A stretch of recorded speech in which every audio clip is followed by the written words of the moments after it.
welcome to Poor Man's Gun Club. Today we'll be talking about the 303 British. And this 303 is the SMLE edition.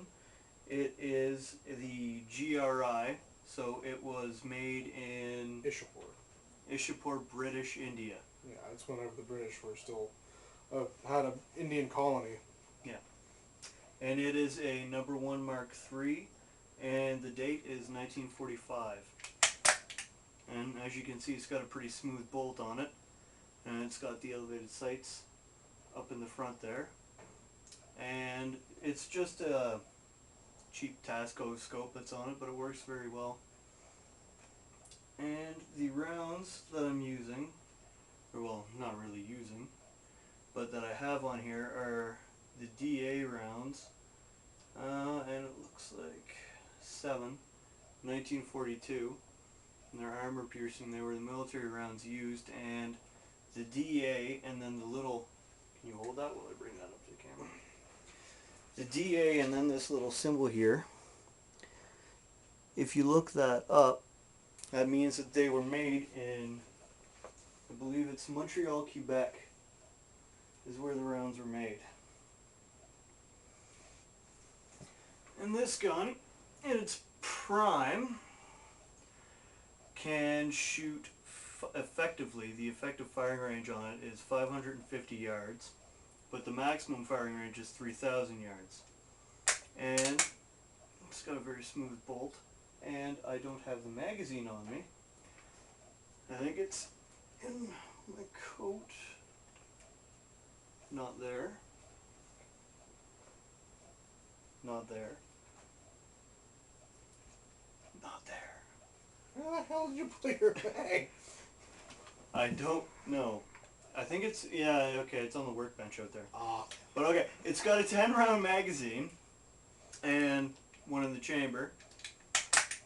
And with the bent bolt construction, it's very easy to keep your line of sight when you're firing. And easy to pull back, and it's very slick. Now this one has been sporterized. It doesn't have the full wood stock, but it's still a beautiful gun. And if you look on this side, this will be your bolt safety. Forward means fire, back, your bolt's locked.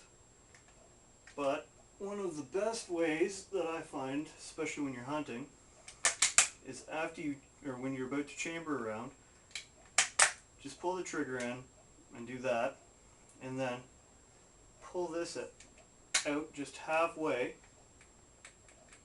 and it's your trigger lock, and you won't be able to fire. And then whenever you see what you're looking for, pull it out one more time, and you'll be able to fire. It's a nice little safety. Is there anything else you want to add, Dan? Yeah, I'll do a little splurge on this bad boy. So, the British Lee Enfields have been around for centuries upon centuries upon centuries. Like, these things are a robust, legendary, beautiful, beautiful firearm. They are basically the primo British firearm, and they're one of the most recognized firearms, aside from the US M1 Garand, German K98s, and Arisakas from Japan. What else am I thinking of? Springfield M103, 193 Springfields or something. Yeah, I think so. Something like that. The Springfield rifles that took 30-06 and 308s, and these were one of the top performing rifles ever since the Boer Wars into 1914 when World War II first broke out. And they carried the British all the way up until I think they went out of service. They're still in service in a few different countries. They were used when the Russians invaded Afghanistan. Yeah, they were used in the Afghan wars. They were used in Vietnam. They were used everywhere, really.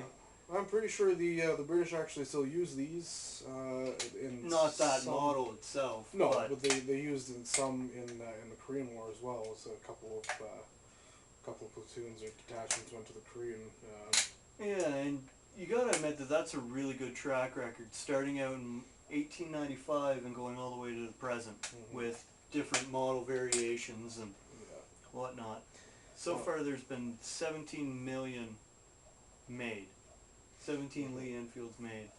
Now the Australians had for a little while a modern Lee Enfield, basically based off the same actions. I think it was the #1 Mark IV, I believe, rifles. They made them in 308, but they were a beautiful, beautiful rifle. You know, just top quality and very, very high in demand, very pricey as well. Like, you have to understand, we can get Lee Enfield rifles sporterized like this. The actual full wood models would go for about $400 or $500 more if they're immaculate. These ones can be easily picked up for about 100 to 150, you know, ongoing up depending on the quality and condition. Now I got a steal on this rifle because it's sporterized and it already had, you want to turn a bit? The scope mount there. And I managed to pick it up in a bundle deal. I got that for $125. So, which is an excellent price for a rifle like this, because these rifles make excellent hunting rifles when they're sporterized, and they also make a pretty neat little piece of history. And they're fairly light when the magazine's not out of them, because the mag, when it holds 10 rounds, adds quite a bit of hefty weight. Without the magazine, it weighs 8.8 pounds. Yeah. And I mean, that's fairly light to carry around in the bush. Even if you had the mag in there, all the weight is still at the back of the rifle. So when you go to shoulder it, it's not so bad, because all the weight is back from the barrel, and the barrel is pretty well, you know, a fairly light chunk of metal. So it's a pretty good hunting rifle. Not to mention an excellent combat rifle. And as you can tell, he's left-handed, so this one isn't the rifle for him. It's not the rifle for me, but then again, I have to make do. Yeah. I literally have to hold it like this and try and, you know, cock it back. Now, the beautiful thing about Lee Enfield rifles is that they're a cock-on-close action, as opposed to most rifles and bolt-action shotguns out there, like this. Ooh, Mossberg here. Here, I'll trade you for a second. That sounds good. Give me my gun back. This Mossberg 195 is a cock on open. So the difference between cocking on open and cocking on close is that when you lift the bolt up, as opposed to pushing it down, when you lift the bolt up, the bolt will be difficult to open at first. As when you see this, simple. There's no resistance when you first open a Lee Enfield bolt. It's just when you go to close it. It's just when you go to close it. So basically, all the resistance is on the forward momentum. Yeah. Of the bolt going into full battery. But it doesn't mess up your line of sight at all, because when you're opening it, it's so nice and smooth you don't even really notice it. And when you go to close it, that's the only time it's a little bit. But still, it's not bad at all. Yeah. So as you can tell, I have a little bit of resistance in order to opening this bolt. So I have to open it like that. Bring it all the way back, come forward. I have no resistance coming forward, but all the resistance is coming up and over. Now, the British came up with an interesting little tactic called the Mad Minute. The Mad Minute was was basically a volley of rifle fire for 1 minute, as fast as you could pull open that bolt and close it again. Yeah. And the British were able to do this Mad Minute with that cock-on-close technology. So basically, it takes all the momentum of your pushing forward, as opposed to trying to lift up, and it'll close a lot quicker and cycle a lot faster. And sorry, go ahead. It is honestly a really huge engineering feat. And so far, the one modern rifle that we have seen so far that actually does this now is a Savage, is those 17B mags, those new super fast 17 HMR or WMR rifles that Savage has just recently come out with their cock-on-close as well. Now I just want to bring up one more thing about that. If a round is already chambered, or if it's already cocked forward, you just need to put on a little bit of pressure upward and it'll fire back. Yeah, it'll literally just eject the round, as if you just shot like a semi-automatic rifle almost. Yeah, exactly, because you just cock it like that, and if it's already cocked, I'll try to do this so you guys can see it. But yeah, you just put just a little bit of force up there, just to lift the bolt up enough, and it'll just fire right back. Yeah. Now, I wish my Mossberg did that, because honestly, it doesn't do that at all. I have to push all the force up and then I have to literally go like that in order to make it eject a shell. Well, that was just if it was already caught, Yeah. and but when after it's been fired, it's just a little bit of effort. It's not much at all, but yeah. And these are really great to use with a rest or a bipod also, because you just keep that stability, and especially when you're going like that, you can keep your line of sight very well. All the British soldiers used to rest those on a sandbag, and that's how they get their really quick action. Yeah, and that helps with the Mad Minute. Exactly. Yeah. That's how they usually did the Mad Minute. Yeah. Was when they're in the prone position, completely on their bellies, and very stable, and then they would basically cycle the action and fire off as many rounds as they could. Honestly, there was reports, I believe, from World War I in the German front, whenever the British actually had used this Mad Minute technique, it was almost as if they were getting shot at by machine guns. Yeah. But it was actually British .303 rifles, which is insane.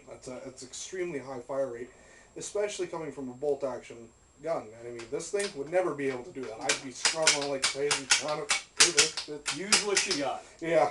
Especially those Russian rifles. I hate those because they come all the way up, and I love the bent bolt design. I just think that's so much easier. I'd much rather have my Russian rifles to be bent bolt. I'm a big Russian weapon fan. I love Russian weapons. Love Russian technology. He's Russian and I love German technology. But he's got a 303. British. Hey, I like British too. But my blood is German. Oddball. Absolute oddball. But another beautiful thing about this is in the plate back here, you just can store your cleaning rods or more shells or whatever you want just right back in there. Yeah, they could store any number of things. They could store little maps. They could store little. You could even put a pocket knife in there if you want to. Just a small little pocket knife. Tiny little pocket knife. Yeah. And they had for the full stock versions. They had all of their they did have the cleaning rods right at the end. Yeah. Like most military rifles of the time did. Yeah. But I mean, there's some the M14s. They had a similar design where the entire rear plate would flip up just to help with the recoil.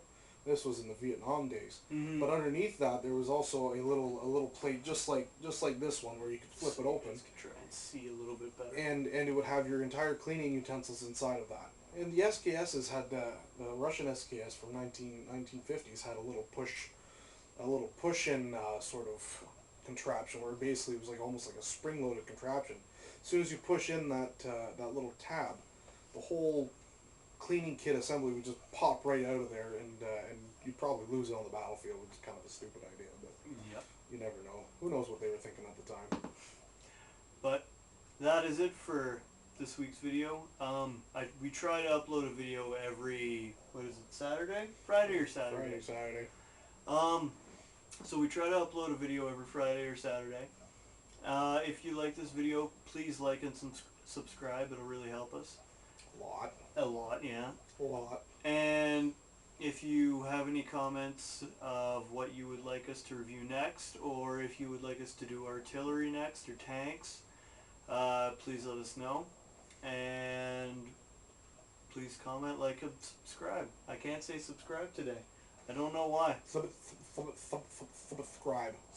Subscribe. There we go. Please like and subscribe. Thank you for watching.